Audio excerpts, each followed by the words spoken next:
1 2 3 start.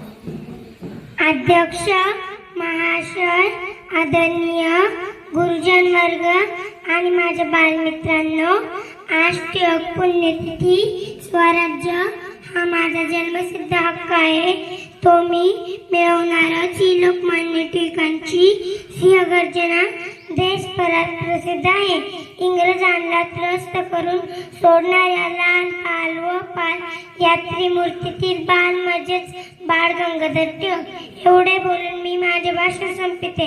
जय हिंद, जय महाराष्ट्र. महाशय, वंदनीय गुरुजन वर्ग आणि माझ्या बालमित्रांनो, आज टिळक पुण्यतिथी. त्यांचे पूर्ण नाव बाळ गंगाधर टिळक.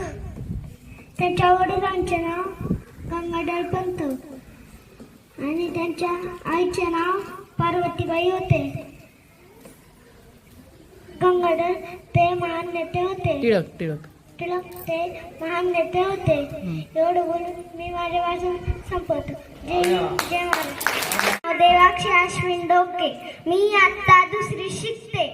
अध्यक्ष महाशय, आदरणीय गुरुजन वर्ग आणि माझ्या बालमित्रांनो, आज टिळक पुण्यतिथी. लोकमान्य टिळकांचा जन्म 23 जुलै 1856 रोजी रत्नागिरीतील चिखली गावात झाला. लोकांनी एकत्र यावे यासाठी टिळकांनी सार्वजनिक गणेशोत्सव व शिवजयंती उत्सव सुरू केला. इंग्रज सरकारने त्यांना अनेकदा तुरुंगात टाकले. टिळक खूप धाडसी होते. एवढे बोलून मी माझे भाषण संपवते. जय हिंद, जय महाराष्ट्र. मी आता दुसरी शिकते.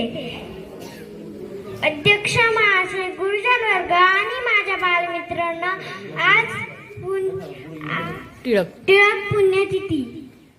एक झुंजार शिल्पकार स्वराज्यासाठी लढले, निर्भय मनाचे रत्न एकच होऊन गेले. लोकमान्य टिळक एका मराठी कुटुंबात रत्नागिरी जिल्ह्यात चिखली या गावी जन्मले व त्यांचे बालपण देखील तिथेच गेले.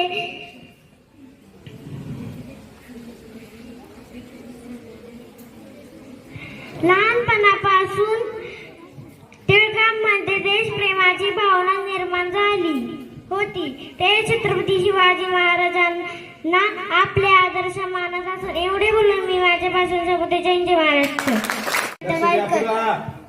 मी आता दुसरी शिकते. अध्यक्ष महाशय, आदरणीय गुरुजन वर्ग आणि माझ्या बालमित्रांनो, आज आपण येथे टिळक पुण्यतिथी निमित्त जमलो आहोत. टिळकांचे पूर्ण नाव बाळ गंगाधर टिळक असे होते. त्यांचा जन्म 23 जुलै 1856 रोजी झाला. ते खूप